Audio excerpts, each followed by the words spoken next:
Hello and welcome to the 6th episode of the ESA Subbuteo Player Show. God, I've been playing it that long, I can't even say the word Subbuteo now. But that will be because I've had a gin after watching the demise of West Ham United this afternoon, lose a 3-0 lead.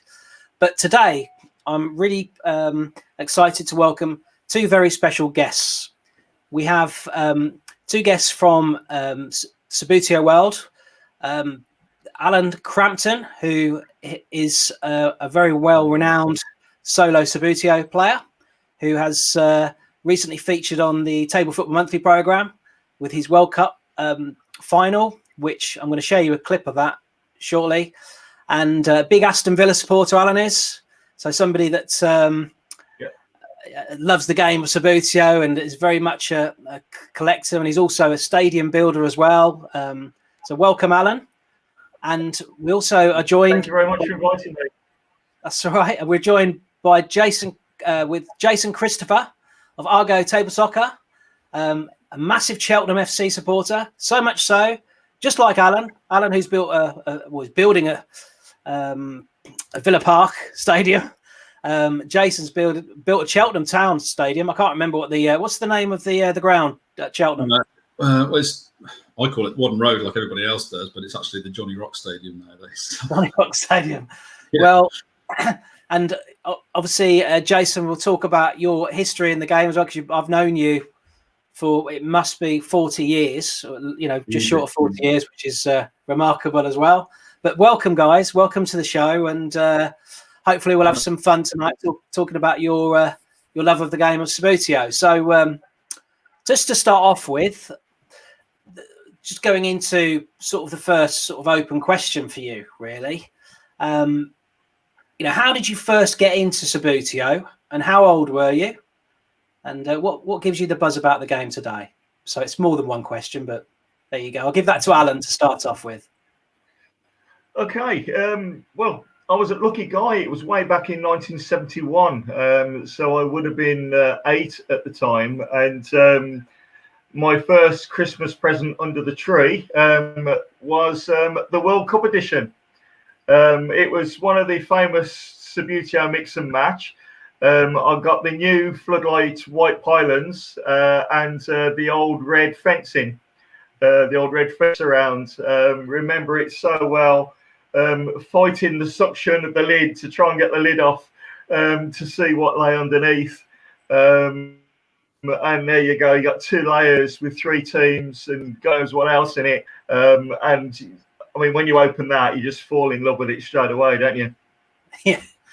Yeah. So I mean, that's what got me into it. I played not competitively at all during my youth, except with my mates from school. We had our own little leagues, but we didn't compete with people like you guys. Never of that sort of standard, to be honest. And we were quite happy just playing as we were. Yeah, obviously, we're going to talk about solo play shortly, but we're going to talk about your love of the game as well. But Jason, what about you? And how old were you? How did you first get into the game? And what brought you back into it, I suppose? I think I was about 9, and I've never heard of it, never had any sort of experience of it or anything like that. And my grandmother took me up to Liverpool to, I think it was during the summer holidays or something, to visit my auntie and uncle. I remember walking into this, what seemed to me then like this huge house. I mean, it probably wasn't really, but it just felt like it was. And I walked into the dining room, and on the table in the dining room, I had this Cebutio set out, and that was it. I was literally hooked. I think I probably played it every minute I was there. I didn't want to go out, didn't want to do it, just played it all the time. And then the first thing I did when I got back home to Cheltenham was say to my granddad, "That's what I want for Christmas." And in true granddad style, when I sort of every time I said I wanted something, he would go out of his way to get at me. if you could. For example, when I asked for a chopper one year, I ended up getting the Tomahawk, which was the slightly downgraded version of it. I asked for the Subbuteo World Cup edition, and I got the club edition, which was great. I loved it. It was brilliant. It was fantastic. And that was it. And I ended up, well, because I was a sort of an only child, and I wasn't really allowed to have anybody else around in the house. That's another story. Basically, I just used to play on my own all the time until there was a lad over the road, used to live across the road from me, Mark Davis, his name was. He was actually a really underrated player. He played in a few tournaments. I think he got to the English Nationals one year, but didn't sort of play as much or as often as the rest of us. And I ended up, sort of playing on his bedroom floor, really, because he didn't have a table, he didn't have a very big house and that kind of thing.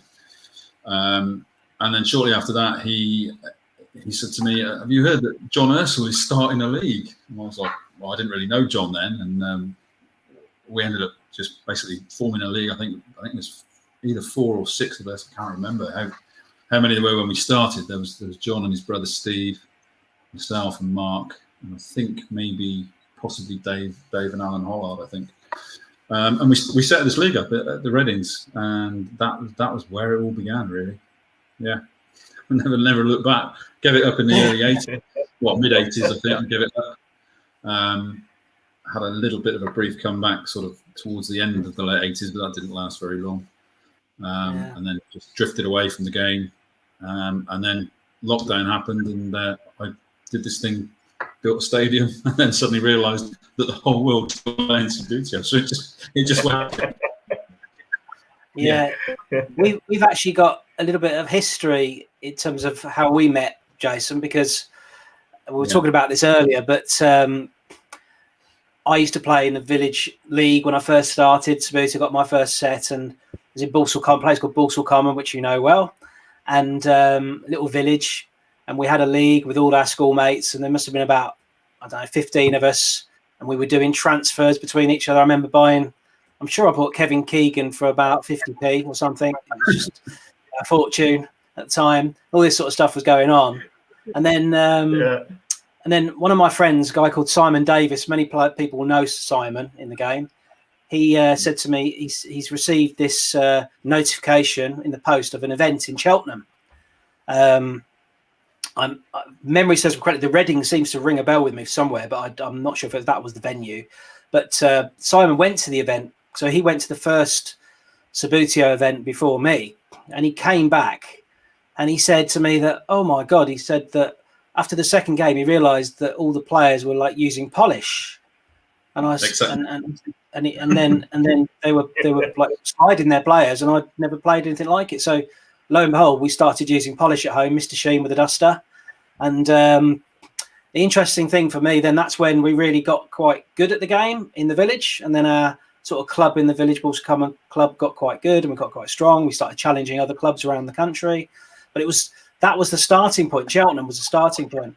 And then to go on from that as well, I remember you telling me the story of Balsall Common, Jason, because Simon was a very good organiser. He was a very talented individual at a young age. He was a good golfer as well. He was a very bright lad. But he started to organise tournaments at a very young age, which was kind of unheard of, but he was quite innovative in that respect. And you attended, didn't you, the Balsall Common Open? I did, and I nearly didn't make it because I dislocated my knee at school, and I had my leg in plaster from my hip down to my ankle. I just managed to go along. I think I had one crutch. I think I was walking with one crutch and a very stiff leg. We went up on the train. I think I'm sure it was the train we went up on, and I'd never got to a final. I'd always like hovered around. I always got to quite a few semi-finals of tournaments and things, but I'd never got to a final. And lo and behold, with this massive, handicap that I had, I managed to get to the final. This isn't an excuse, but by the time I got to the final, I was absolutely exhausted from carrying this cast around with me all day.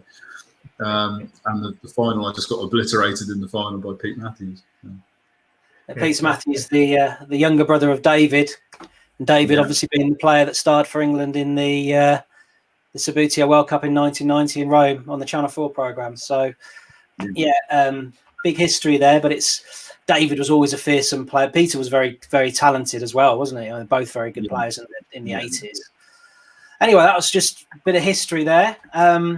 So, I want to talk about solo play now, because one of my aims as the chairman of the English Subbuteo Association is to engage and embrace all formats of the game. Right? For too long, there's been kind of different formats going off in different directions.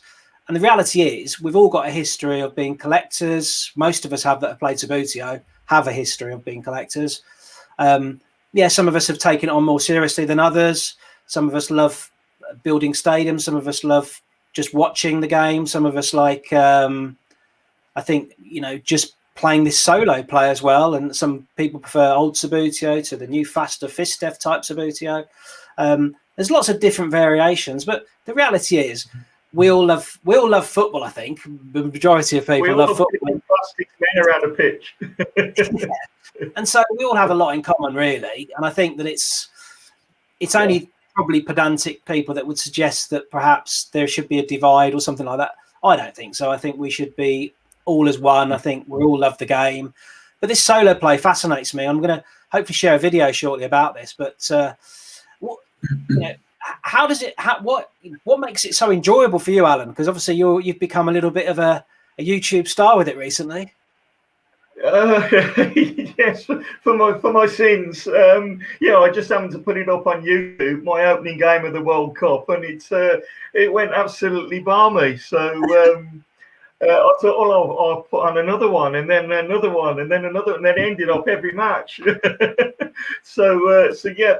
mean, what do I get out of it? I mean, obviously, when I got back into it 2 years ago, I didn't know anybody that played.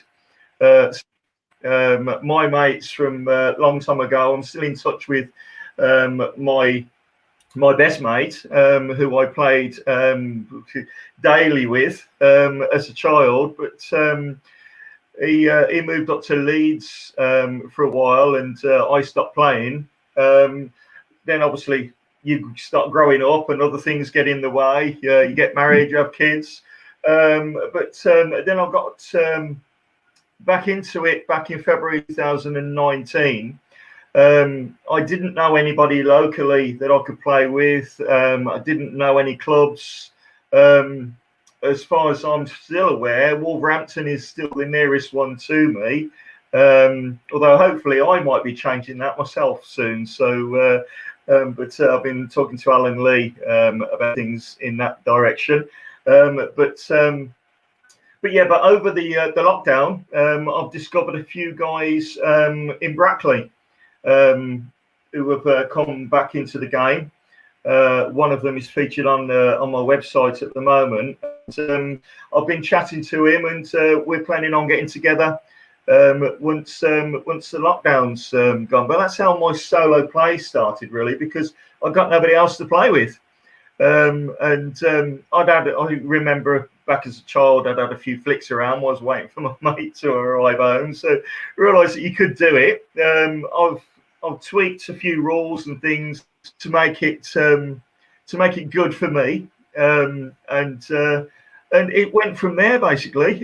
So then I started a league, a small league, which I managed to get some teams painted by Paul, and it kicked off from there. And the website come along, and now that the YouTube has come along, and it's gone crazy. But I love it, and I just love playing. And the colours that I'm actually wearing around my neck, the team I'm flicking around the pitch. So I have 2 scarves on every game. What's the name of your website, Alan?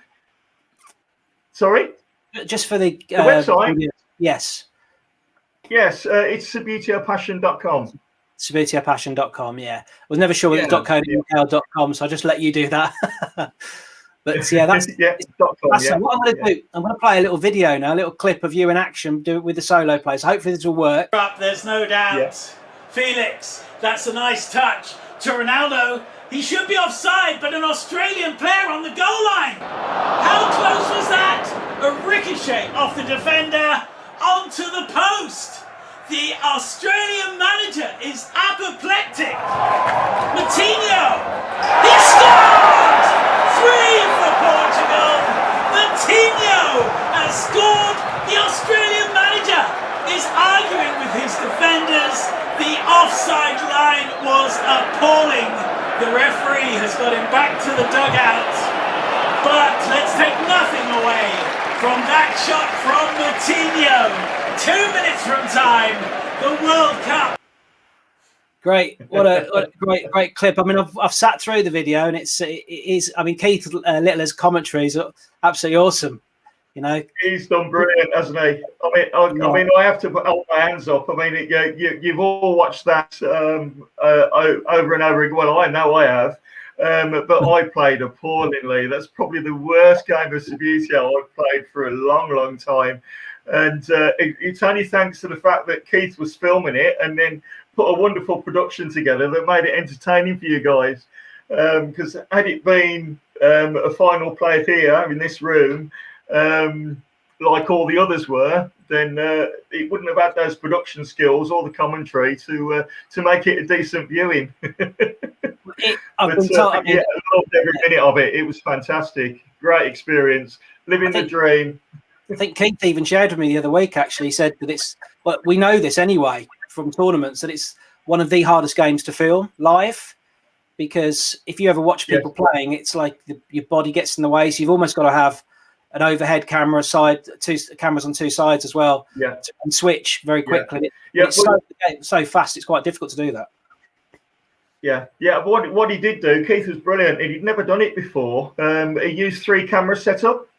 He got one behind each of the goals, and then he had a handheld one. So he was chasing me around the pitch. It was pretty much like a Spitzer game.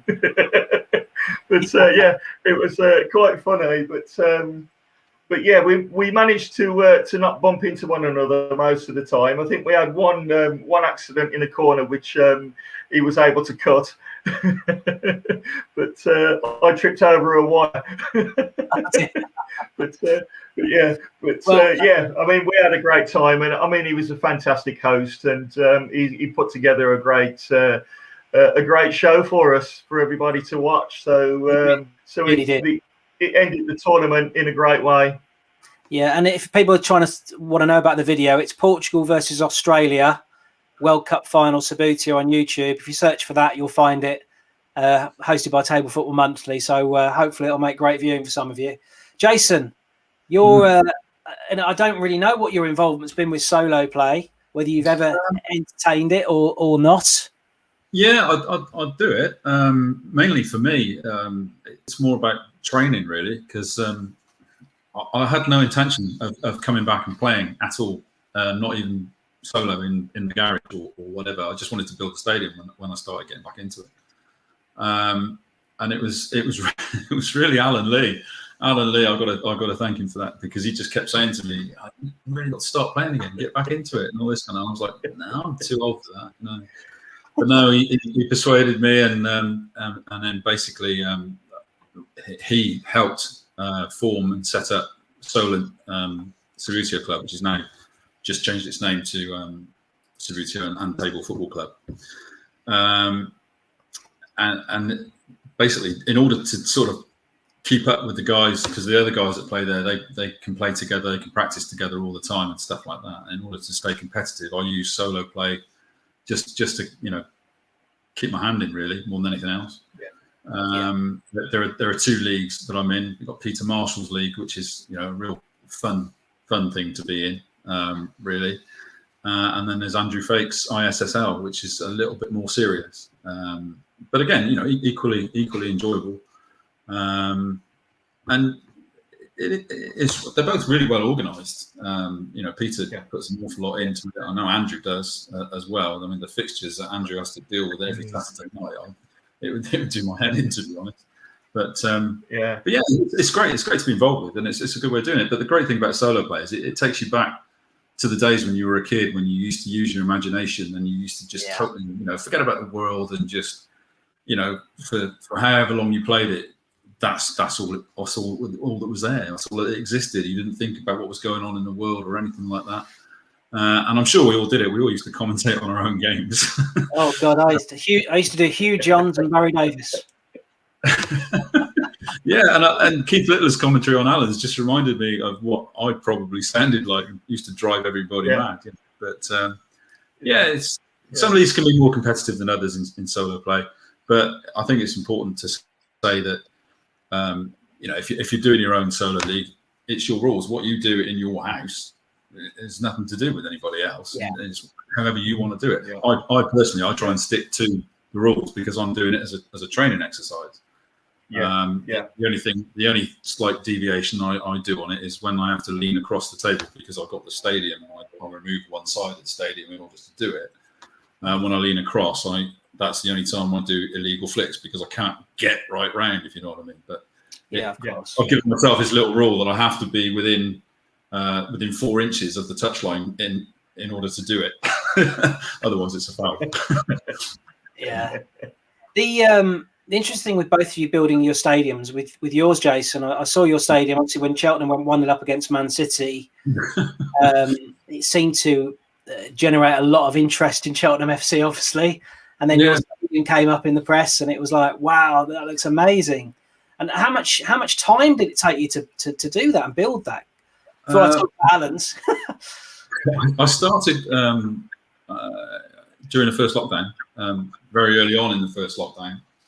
And I think I probably got the bulk of it done. I mean, it is only Cheltenham. It's not like a massive stadium, right? It only took me about a month, I think, really, just to get the bulk of it done. I'm still tweaking it now. And when things, change for real, I change it in the stadium. So, like, if they change their advertising boardings, I try and keep on top of that and change the advertising as it is now. In fact, Alan's just sent me some pieces to remake the roof sections of each of the stands because, the first stadium build, I wasn't really aware that, damp conditions could affect what I did, which was I was using like hardboard and things like that. So they started to sort of curl up and peel and all that kind of thing. So Alan's just sent me some plastic stuff to remodel the roof sections, which will be great.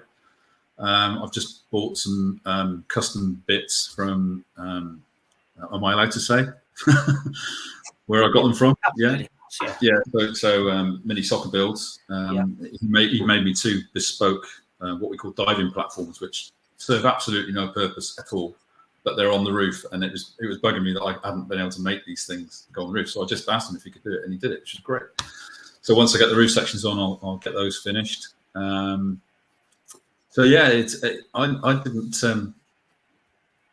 didn't take me that long, to be honest with you. I was literally at home on furlough day in, day out. So I have a very, very encouraging and understanding wife who was probably glad to get rid of me in the garage for a week or so. Yeah. It is fascinating when you see close-ups of the stadium and the realism. It just looks incredible. It's not something I get involved in now. It's something that I used to love getting involved in. I had all the stadium, when I was a kid, corner terracing, you name it. And I always found the biggest cost was populating it with fans. Yeah. Although it didn't matter so much at West Ham. Tell me about it. Not always cool. Well, that's a beauty of a 6,000 capacity. So. It is, isn't it? Yeah. But I worked because I've almost filled my Trinity Road with the seats now. In fact, I've just ordered my last lot with the stair railings and stuff, and that's hopefully that'll be with me in a few weeks. But this particular stand, I worked out how many of the capacities. It's 4,178.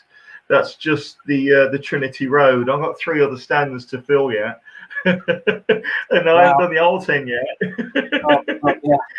That will be going to be fun.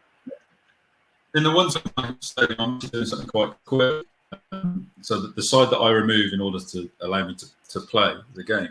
So what I do is I take the one side away and then put it up on the shelf. Yeah. So what I'm doing on that in that particular stand, I'm populating it with every time I add to my team collection or get another team, I paint a fan in the same colours as Right. the team. So Yeah. that's, I mean, at the moment I've got about 350 in there. Excellent. One fan for each team. So yeah, it's looking quite good at the moment. It looked colourful too. Yeah, yeah. Absolutely. Look brilliant. They're all sat in their relevant seat number as well. So like seat number 50 is Brazil, and it's got right, okay, excellent. Yeah. I've seen some of the close-up photography of both Alan's and yourself, Jason. And I just have to say, it just looks incredible, the detail, you know, and it almost, to a point, it almost looked real. At one point, one of the photos, I thought, oh my God, that's just incredible, the way that looks. So, yeah, fair play to both of you for doing that, because it's a lot of attention to detail. Detail, as they say. Yeah. But Alan's just blows me away. I mean, in the early days when we were both sort of doing it, I think at the same time, Alan, weren't we? Yes, we were. Yeah.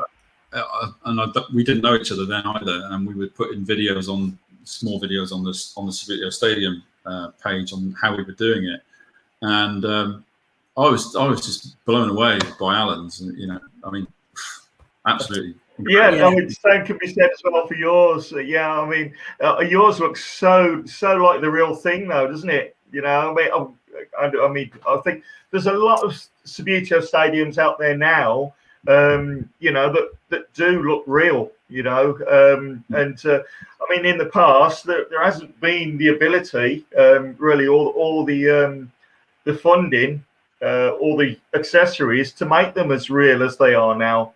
But I mean, people like where you're getting your bits from, and I get mine from Cebutio Stadium from Holland, and I mean the stuff they put together with a 3D printer, and obviously our own skills as well to customize a particular part of a stand, has turned it into reality, really.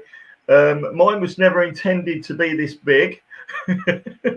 It just grew that way, because I had the same. I was furloughed for 3 weeks, and I hadn't long been with this plastics company. I joined them last February, and I was actually going to be building it from wood, but since I joined the plastics factory, I saw the opportunity there.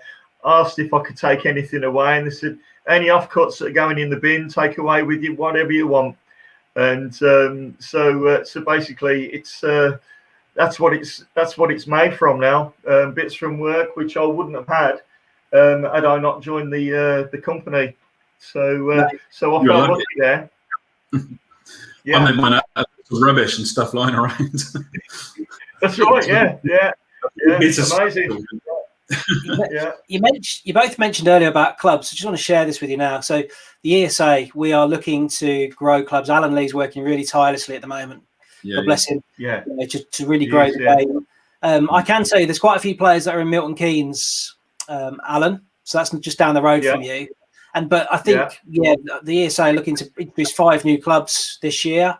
So there's a lot of interest in doing that. The other thing as well, with our new website, which is going to be the EnglishSubbutioAssociation.com, so EnglishSubbutioAssociation.com, that website is actually going to have a tournament builder where you can actually create your own leagues and fixture lists automatically. It's got the software already built into it.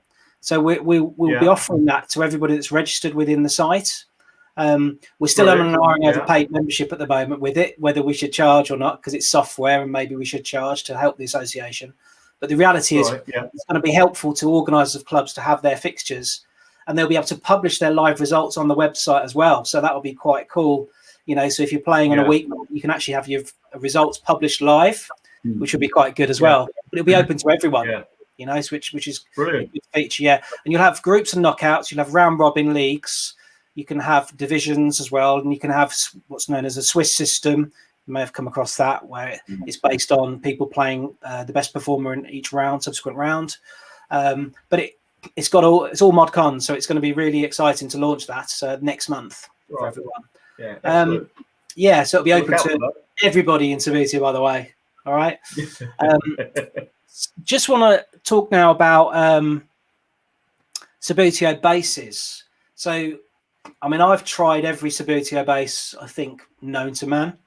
Some good, some bad. I mean, when I flick my old patient than I am. well, believe you me, when I flick the old figures, I don't even know how I used to slide them now. Compared to, it's obviously I've got lazy in my old age, but I used to have to slide the old figures. But now it's quite difficult for me. But what would you say, Jason? The question for you, really, on the first one. What would you say has been your favourite bases over the years, and what do you prefer today? Well, I mean, the first bases I ever flicked were the old molded Walkers. That was on my cousin's game up in Liverpool. And then when I got my first set, my club edition, it had the more classic heavyweights, and that was my era, the classic heavyweights. And I kind of that was my game, the old heavyweights. And I was very, very, very short when they brought out the zombie and the lightweight.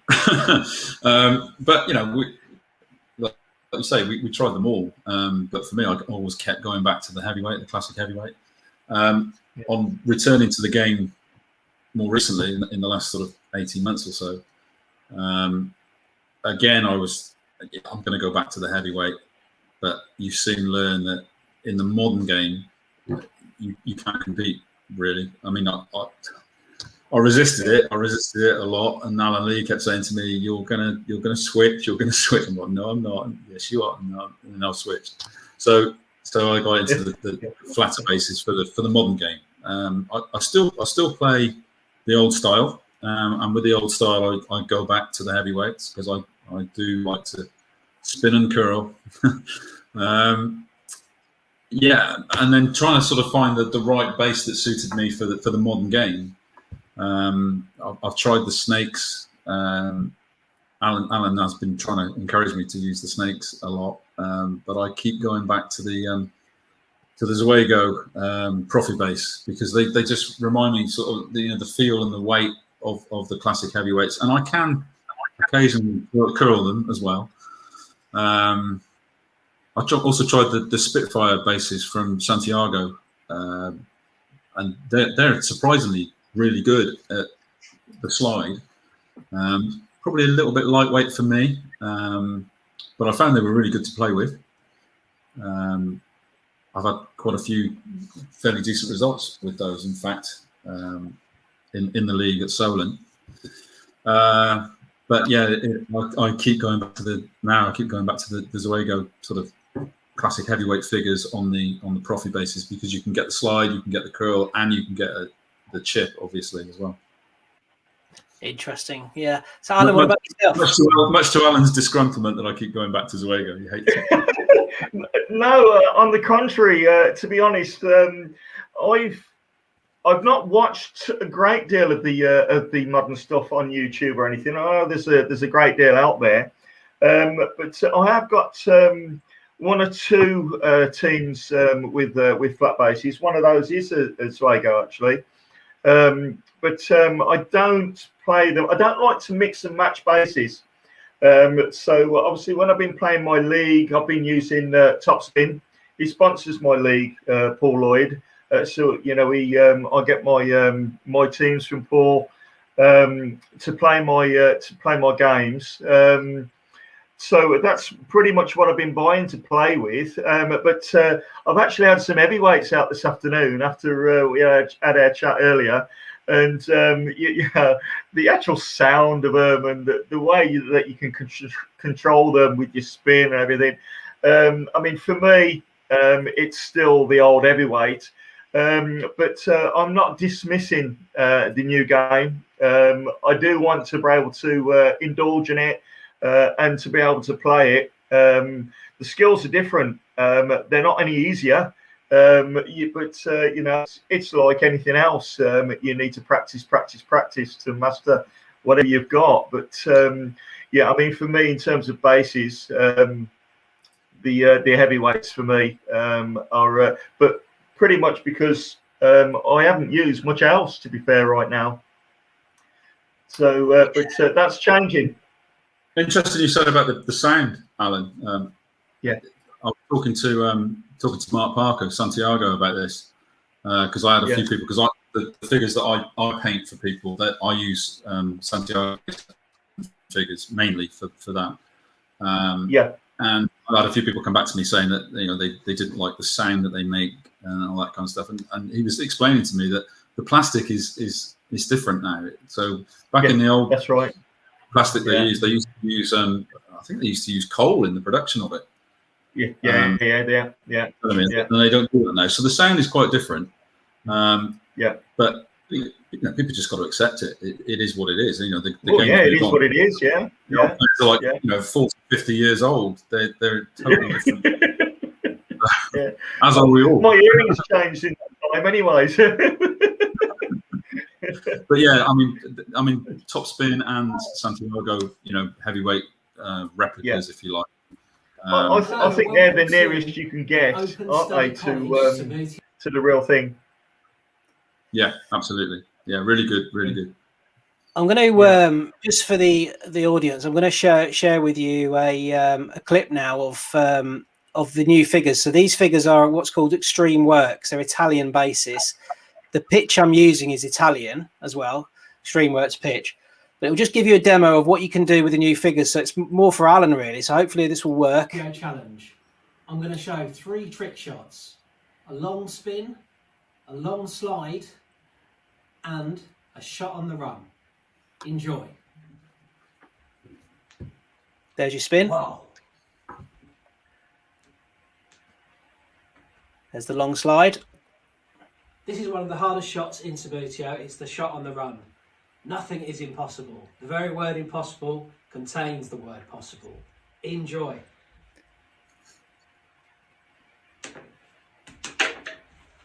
Thank you. Be honest. So it's quite funny. The keeper never moved it in. She didn't see it. Well, actually, a few purists that watched that video, and then I know who they are. They said that ball wasn't quite over the shooting line, was it, Justin? Like that when I shot. So the ball obviously has to go past. But and actually, when we did it, no, it wasn't. But when we did the freeze frame, it was just, I think VAR would have disallowed it. So it probably was just on the line. So disallows everything. Well, I think the point of sharing the video is that even with the new figures, you can still enjoy the spin. You can still have the spin. You can do the long slide. But actually, the modern game, there's less spinning. Actually, well, when I say modern game, I say the Fistef game. Modern game would be a bit unfair. So Fistef game, it's. I think, to be honest, if sorry to interrupt you there, Justin, but if I was to play the modern game, I'm quite happy to play the modern way. I do love my spinning, with my with my heavyweights and with my top spin. And I do like that because I actually can do it. So it's great when something comes off that you can actually do. But obviously, to actually master the other game, you need to play it often enough. And as I say, I'm buying some. I've got some figures now. I've bought some from Subbuteo, and Kane Matthews has sent me a few flat bases. So I'm going to try them out. I've spoken to Alan Lee as well, and funny, the ones he's recommending seem to be the more expensive ones, Alan. So I'll have to have a word with you about that. But yeah, he's Alan's been very helpful, and I'm coming along to the Cebutio Fest in July because I want to come and have a look. I believe that there's a lot of different matches going to be going on there, and I want to come and see what it's all about, really, and probably do a feature on the website as well. So I'll kill 2 birds with 1 stone. But I want to see the game. I want to see it played live, and then take it from there, really. But I don't want to dismiss it without actually knowing anything about it. So if I'm going to play it, I want to play it that way. Yeah, but look, with Fistef, they're actually looking to introduce an old Subbuteo World Cup. Yeah. They're going to bring up the old format of the game into the World Cup. So have a different level of entries for that. So we're going to embrace that as well. We're going to have we're planning to do a national league, for example. That's going to have old Cebutio and Fistef, if you want to call it Subbuteo. So because a lot of people still love the old way of playing, and so I used to play with a big ball. I mean, not many people even talk about it anymore, but the big ball was something I used to love playing. With back in the 80s. And so that we want everybody to find a format that's good. Just good for a competition, really. So if we've got the numbers, we'll cover as many formats as we possibly can. I think that's the message, and I think that's really important to not dismiss anything. Yeah, we at Solent we run the parallel, so we run the old style and the new style in parallel. Not everybody has to play both. You can choose. You can do either or neither, or both. We just want to try and embrace. It'd nice to all be in the same room, wouldn't it? Well, you see, there's an event, probably one of the best events in Britain at the moment, or it has been over the last few years, is in Glasgow. And the event is in a hotel called the Normandy Hotel. It's right next to the airport. And players come from all over Europe, pretty much, to play in the event. But it has like entertainment on the evening in the hotel. So we're all staying in the same hotel. We're all having a beer together. It's fantastic because actually when you talk to people about the game, no matter how good you are, I mean, most of us will talk to anyone and everyone, really. It's not about, segregation, top players over there, all the fun players over here. We all mix with everyone, with the wives and everything. Yeah. It's great fun. And that's what it should be all about. It should be like a social part to it as well, because that absolutely, and staying overnight, it means you can have a beer as well, doesn't it? So that's even better. Oh, that sounds good to me. What are you going to say, Jay? Sorry? The thing we didn't have to worry about when we were kids. Yeah, that's right. No, that's right. No. It's like it's gone full circle. Speak for yourself. It's like drinking beer is one of the things that stopped me from playing. And now playing stops me from drinking beer, which is weird. Well, actually, there's some great tournaments in Europe. I mean, there's one in Mons. There's a bar that serves Jupiler beer and a few other Belgian specialist beers like Trappist, Blondie, and stuff like that. And I mean, I actually look forward to getting knocked out. The bar. You're still on air. You shouldn't be saying things like that, Justin.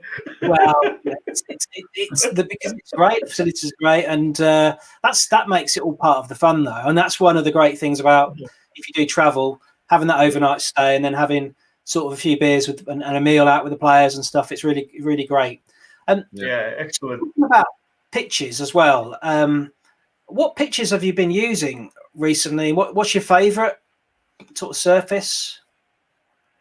What, me? Yeah. I mean, at the moment, I'm using the Pegasus AstroTurf. Okay. I've used that for some time now.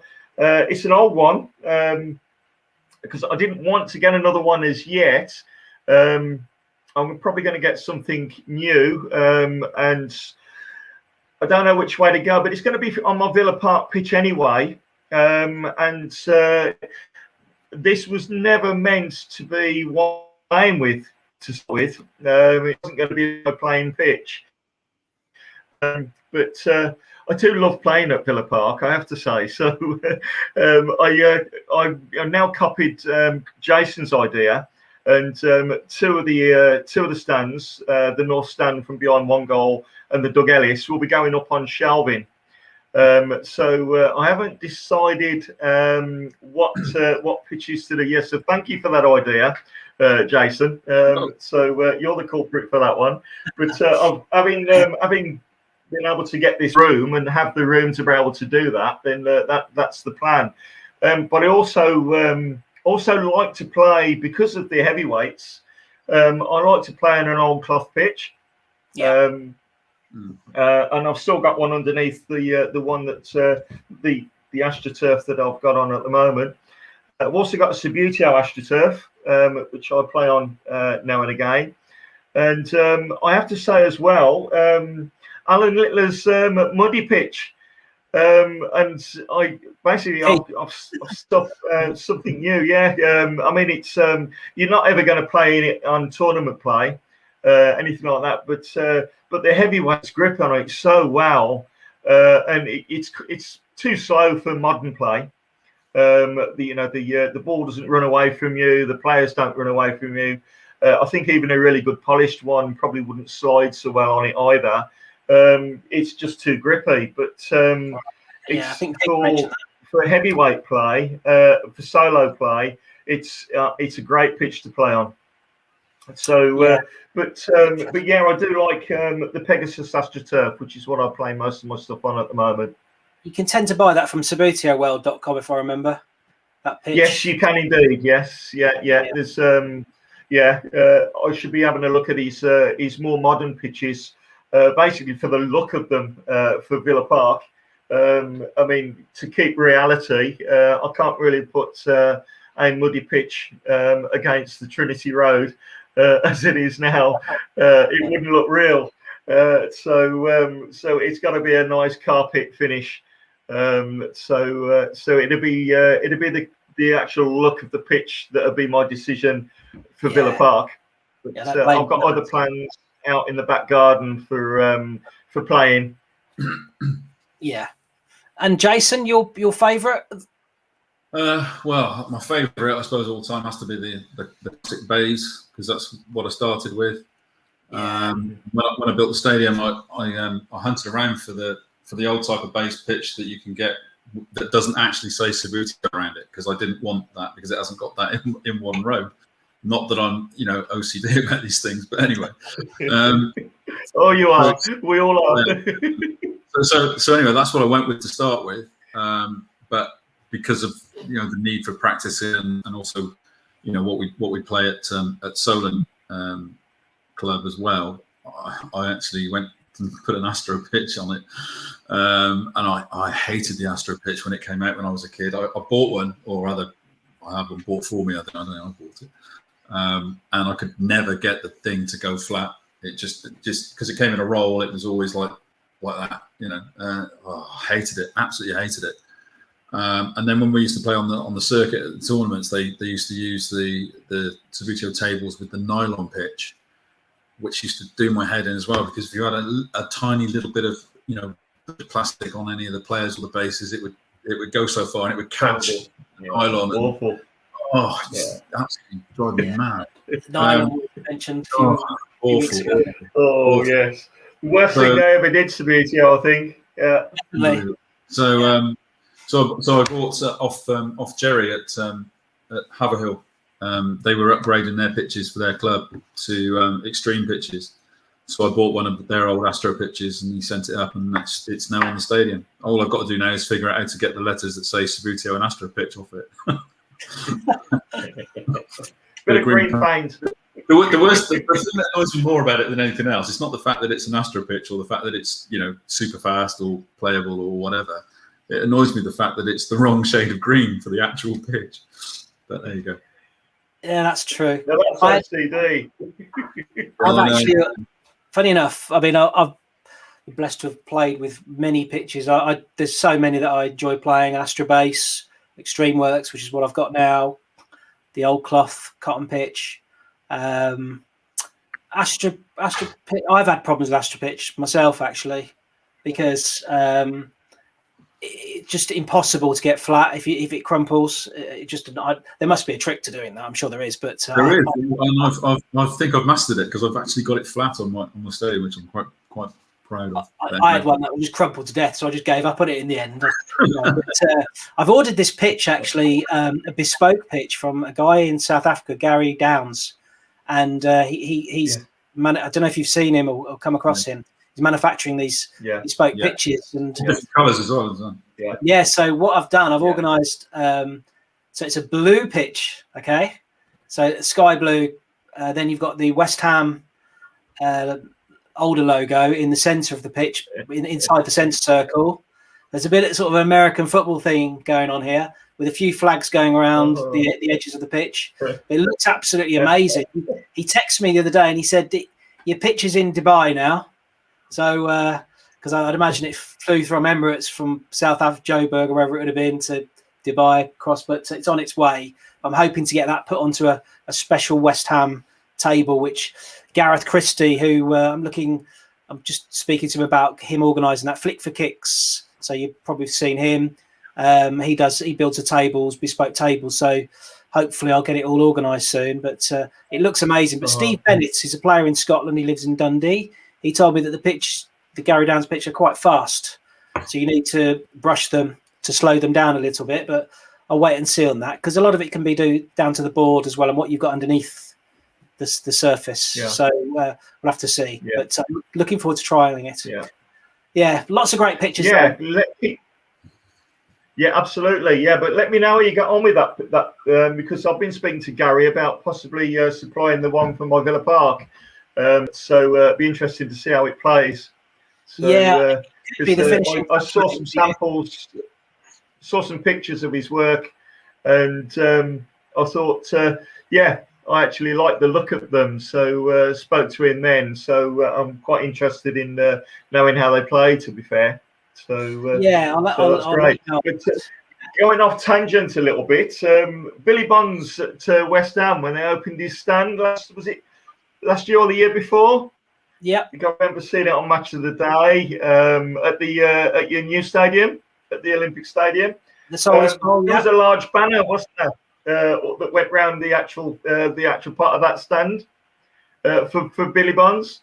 I actually delivered that because I was a courier at the time, and really? that was and it was that's the only time I've been to the stadium.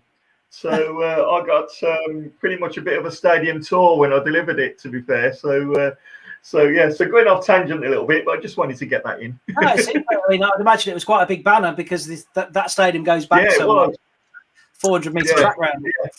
So that stadium, we were living in Forest Gate when obviously that was being built for the Olympics, and it was literally almost at the end of the road, really.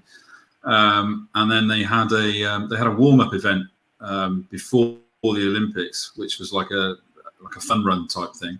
So it was a 5K run where you literally run around the Olympic Park and then finish in the stadium, which I did. So I actually ran around that stadium. So I crossed the finish line before you screamed off. You probably, I can say to you, walked around with these bloody great big Billy Bonds banners. I'm sure, Jason, you probably ran around it more than our defence did this afternoon. Probably. But, I couldn't run around it now, that's for sure. So here's an interesting question. This one, it's one that I want to raise because of sort of the formats of the game. Why do you think the communities of players and collectors, solo players and different factions of the game, why do you think it's, because even in Subbuteo there's been different associations over the years, why do you think it's separated over recent years? What would you see the reason for that, Alan?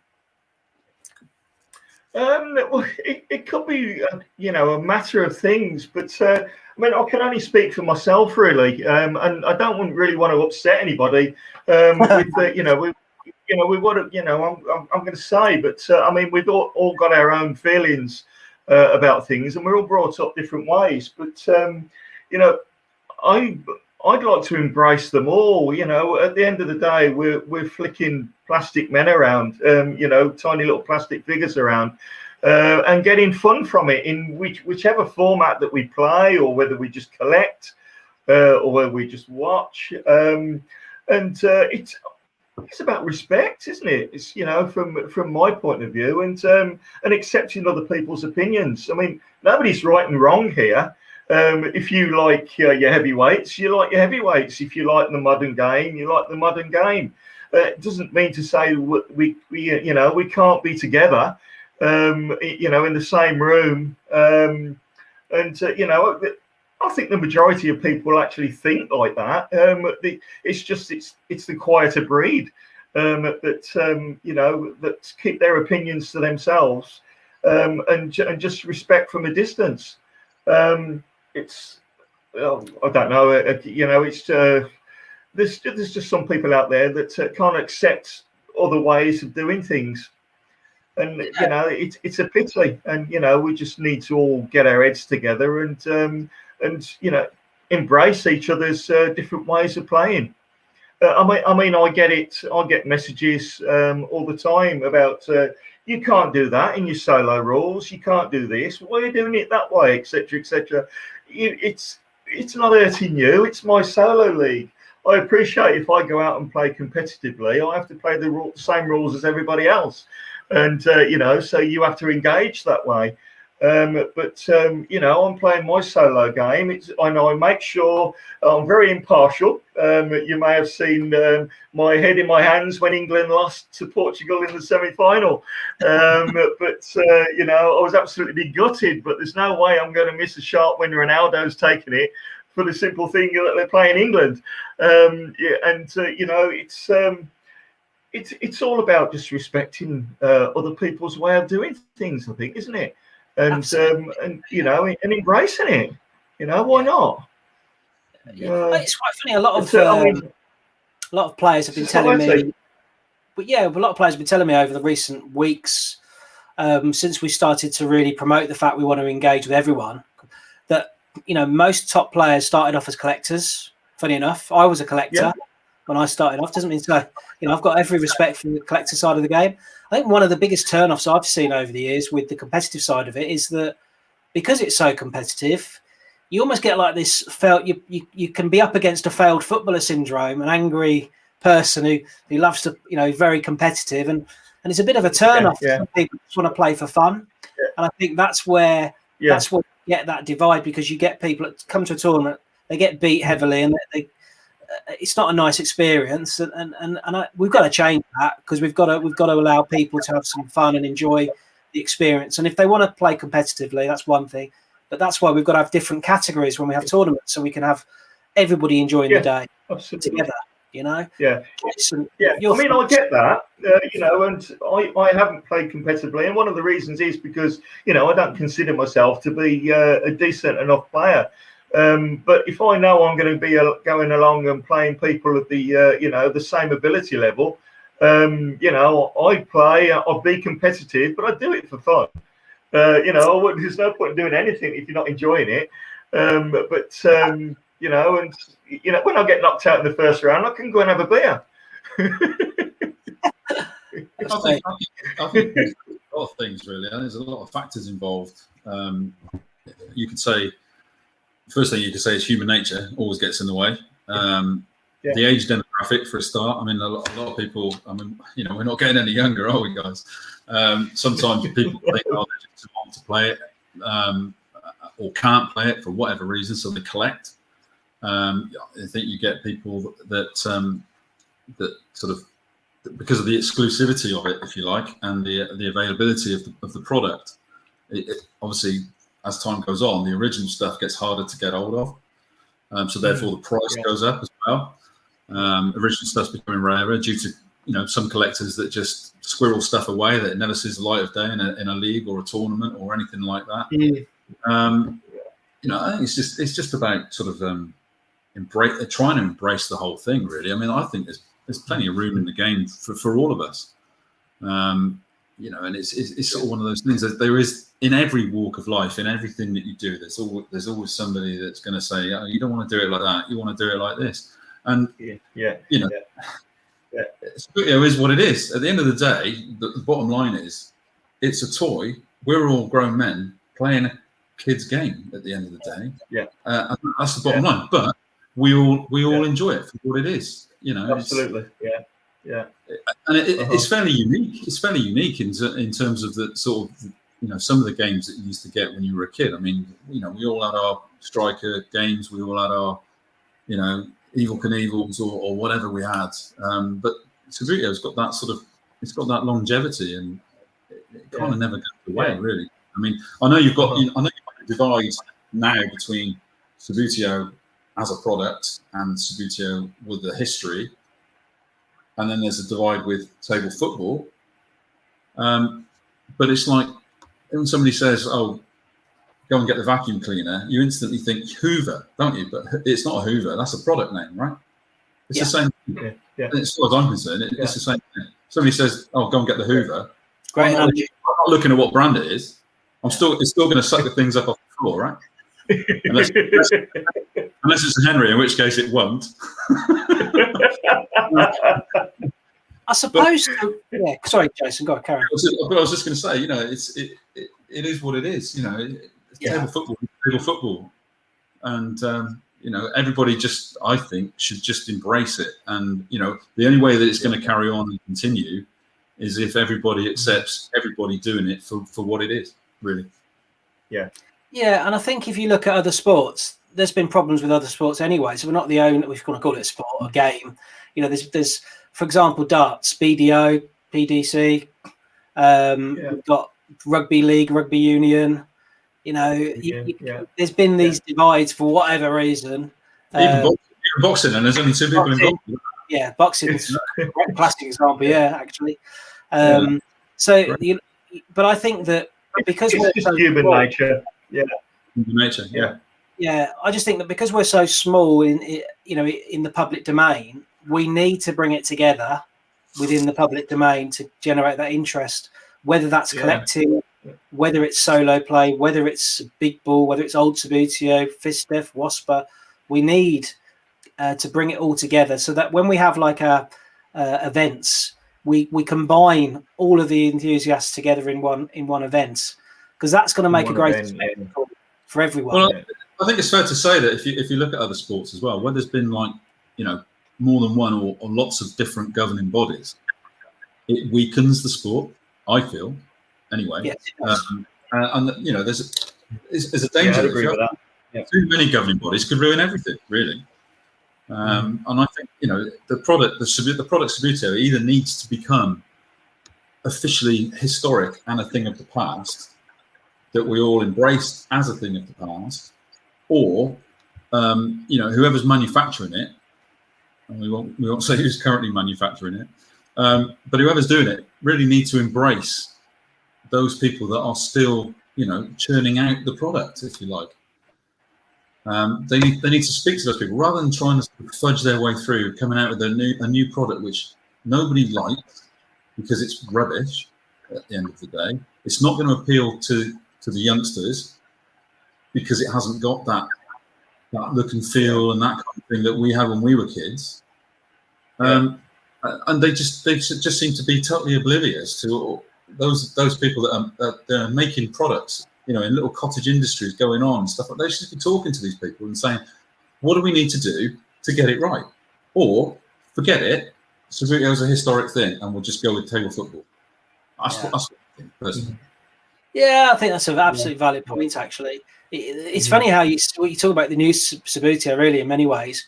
It's kind of, you know, it's not popular with the new players, right? And it's not really popular with the old players, you know. It's almost like they've really sort of, not insulted, but it's kind of damaged their own reputation with the way they've presented that, because it hasn't really appealed to anyone. You know, even the quality of it is one thing. I mean, they have improved the base to a point where it slides a bit better now than it used to, but it's just it's not a good product. It's like with any sport. When a manufacturer comes out with a new set of, I don't know, tennis rackets or golf balls or whatever, they will just produce it. They will research into what people want, what works, what they like, what they're going to buy, you know, what's going to improve the game. And I don't see why Cebuteo should be any different, really, to be honest. No, I think they're looking at the wrong age group, aren't they? I think that, I mean, they are trying to. I mean, I get the impression they're trying to bring the kids in, which obviously for the future of the game would be great if they could. But they're never going to win that one, are they? They're never going to be able to compete against FIFA or Football Manager, or the fact that the guys can have a game on their phone. You know, even 7-year-olds have got phones in their pockets these days, and you know, it's. I don't think they've got the time to learn to play a game such as Subbuteo, to be honest with you. And to, you know, I think the age group that they're looking at, I think it's up to us players to bring our kids and our grandkids through.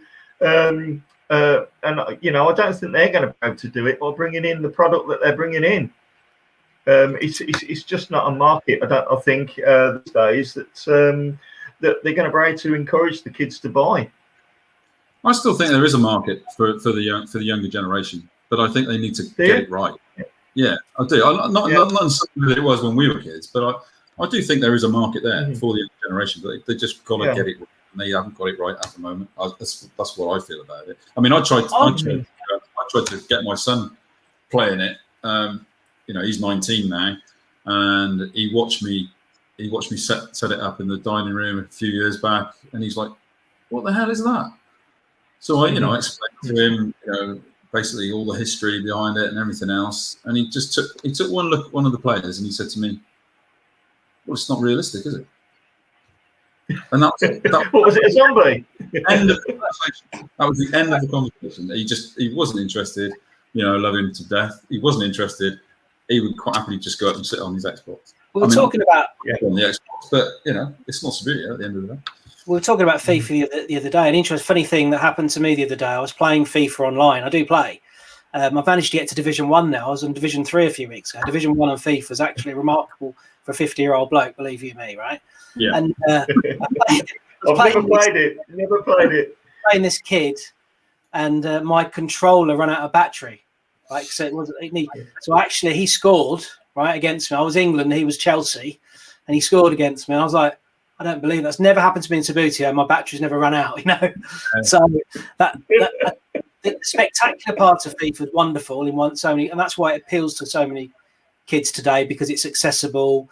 And that's always been the problem for me with Subbuteo, because when I was a kid growing up, even playing Subbuteo and having the setup, yes, you could buy the stadiums, yes, you could buy the pitch, the goals.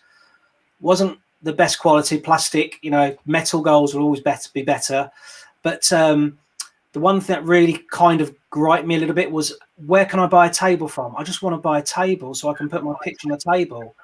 And luckily, as I said earlier, Simon Davis's dad built me a table, and actually I was very grateful for that. But we don't all have friends that can do that for each other, and that's always been a problem. You can go to Argos and buy a table tennis table, and you can collect it. You can't do that you've never been able to do that with Subbuteo. You've never been able to go and buy a Subbuteo table from Argos.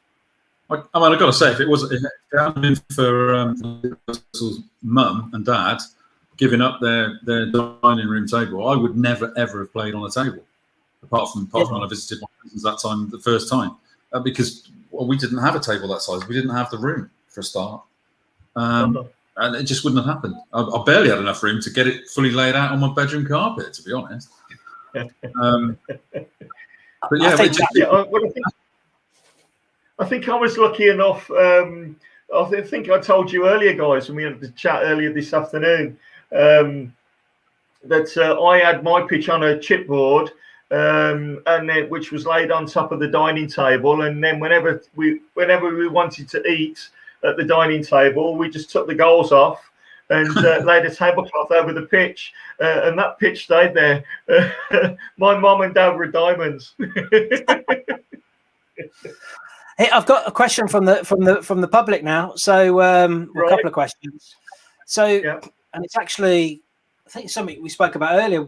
Somebody's watched the video, Portugal versus Australia, with you, Alan, and said, "How is it you can finger foul playing solo plays? Is that a rule that's accepted?"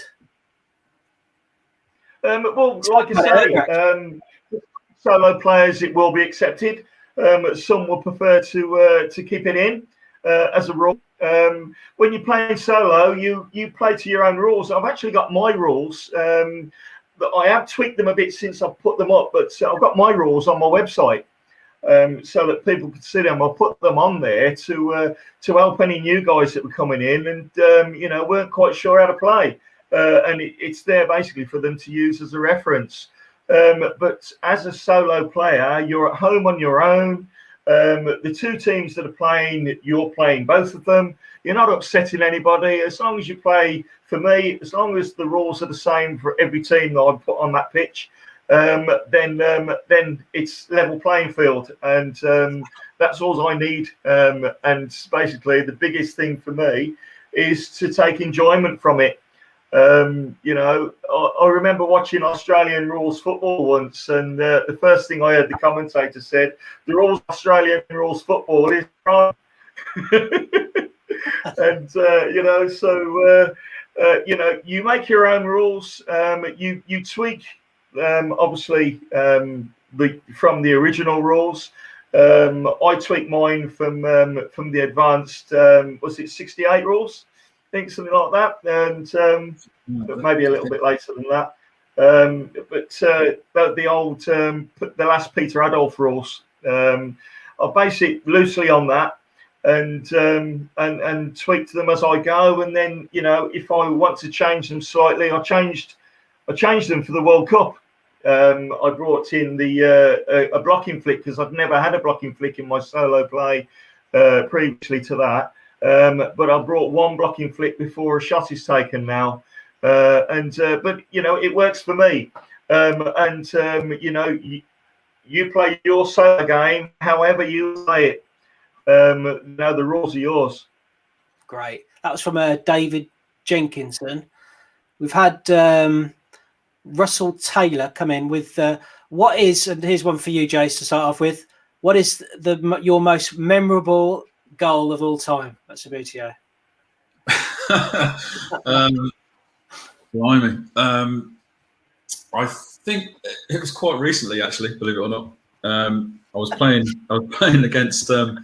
He's going to hate me for saying this. I was playing against Corey, who runs the Solent League, and I was using Spitfire bases, and it was one of those where you're in that situation. I think the ball was just over the 6 yard line, 6 yard box line, and his goalkeeper was sort of led flat on the floor, and he didn't have his hand on the keeper, and I was nowhere near it. I was nowhere near what was even possibly going to be a shooting opportunity, but I had these Spitfire bases, and Rob, who was reffing it, he kind of looked at me and he gave me that look as if to say, "I know what you're going to do. You're not going to do it. You're not going to try it, are you?"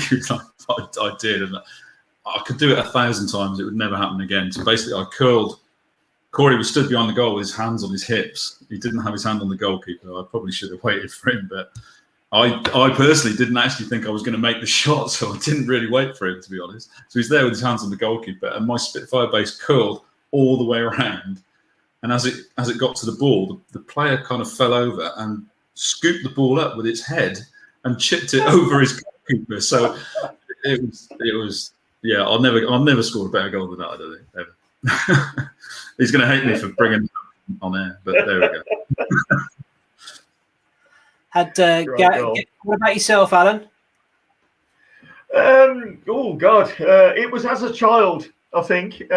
So it's only a vague memory, but I didn't really do much at all. I just I flicked 3 players into the 6 yard box and took a cross from a corner. It was actually, I was playing for Scotland, so I'll say it was Joe Jordan, and you know, he rose at the far post and popped it in. I mean, he caught his base absolutely lovely and went into the roof of the net. So I think for me, you know, in terms of enjoyment, you know, I took a lot from that as a kid. But I have to say, I think my Moutinho goal in the final last week was a pretty tasty effort. And Paolo Rossi got one as well for Italy earlier on in the tournament. So, you know, I've scored quite a few like that into the top corner, which for me are always the best. But yeah, I mean, the one that stands out was Joe Jordan's at the far post.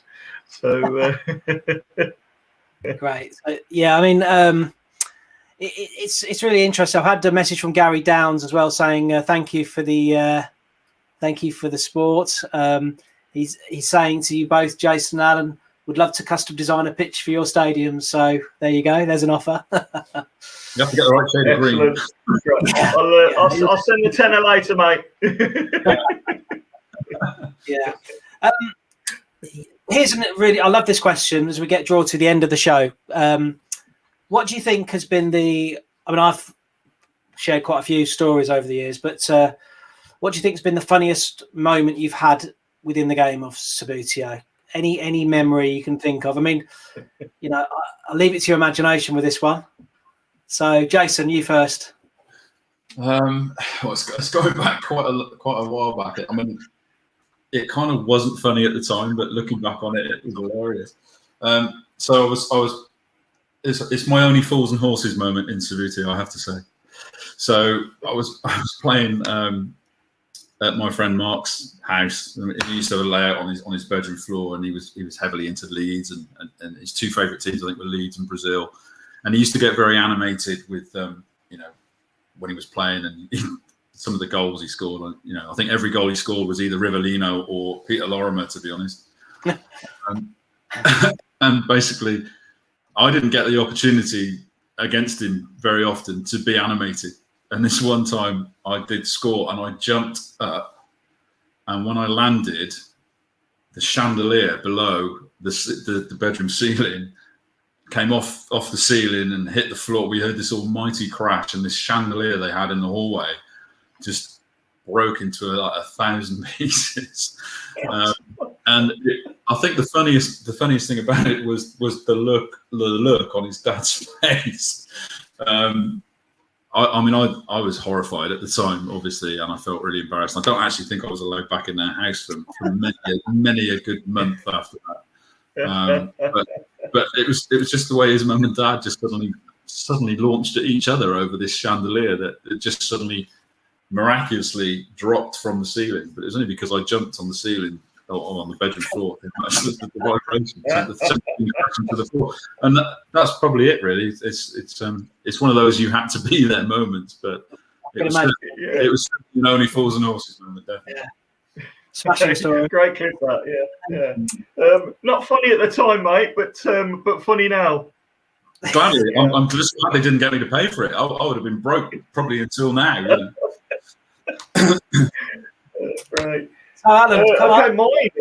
I mean, obviously, you set these questions. You let us have a look at them a while ago, and I'll be trying to think of this one for some time. I think it wasn't funny at the time. I was actually distraught because I lost my Brian Little. You know, he was my favourite player, and as a kid, I couldn't find him. I was playing with Villa, which I did quite a lot in them days, and I was putting them away one day, and my number 8 was missing, and couldn't find him any. It was days, and it was days. I've got 2 sisters, and basically what they'd done, they got in their Cindy Doll's house a table with a green cloth on it, and lo and behold, Brian Little sat on top of that.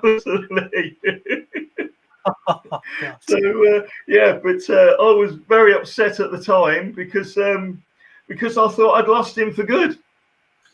So the Subbuteo Brian Little, would he have been known as Little Brian Little? Little Brian Little. Yeah, little and large. But yeah, I mean that's the funniest thing I can think of, other than perhaps maybe Paul Littler's video from the other day and Pit My Snail.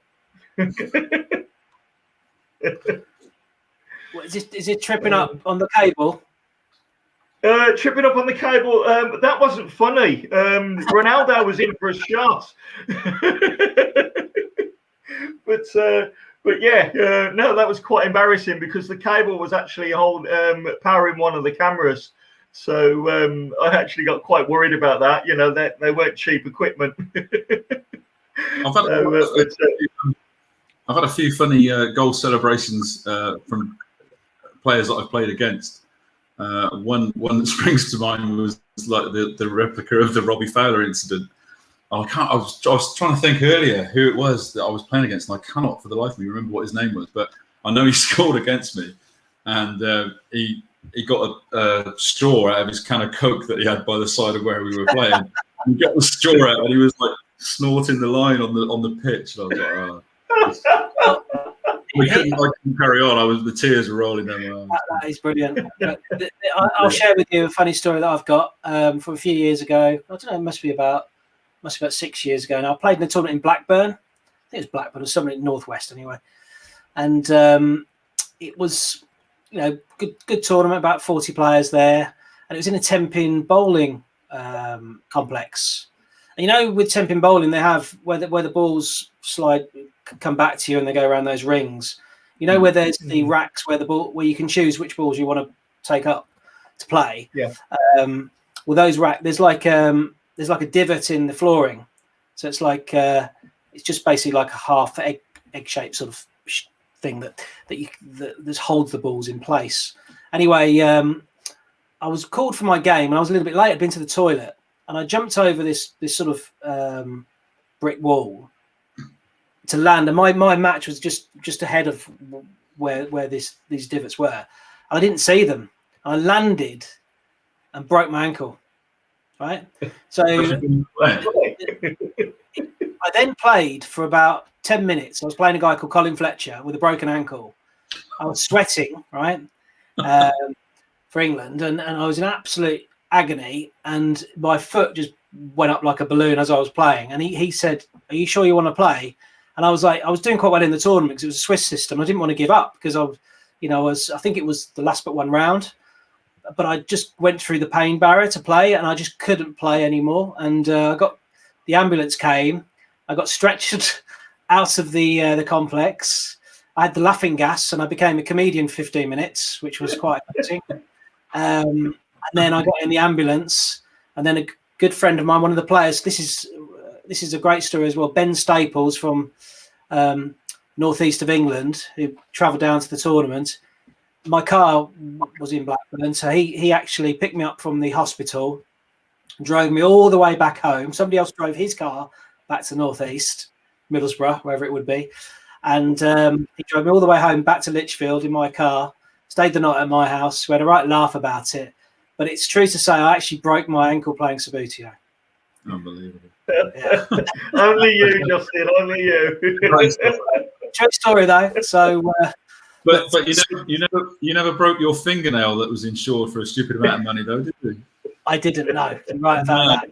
I remember that. Swinton Leisure Centre. That's where it was. Somebody just posted. Yeah. But it's a funny story to share. Certainly when I get older, it's one of those. Is there anything, before we finish now, because we're just running out of time, is there anything else you'd like to say before we conclude and finish? Well, no, let's. I mean, how many of us are going to Cebutio Fest? I mean, I know we can't all make it, but yeah, I mean, I'm going to be there.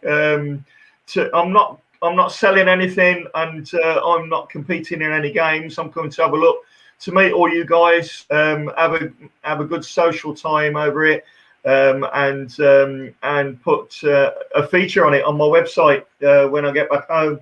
I mean, basically, I'm hoping to see as many people there as possible, so we can talk Subbuteo all day. I mean, I've loved this last hour and a half. It's gone so quick as well, hasn't it? Yeah. So Absolutely. How often can we do that? I mean, we're in lockdown now for over a year, and it's going to be so great, basically, to see somebody else other than your people in your household and your workmates. It's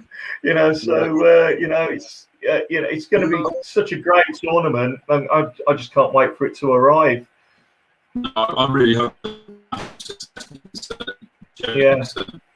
Haverhill, he's a lovely guy, and he puts so much effort into everything that he does with that club, and it's just brilliant.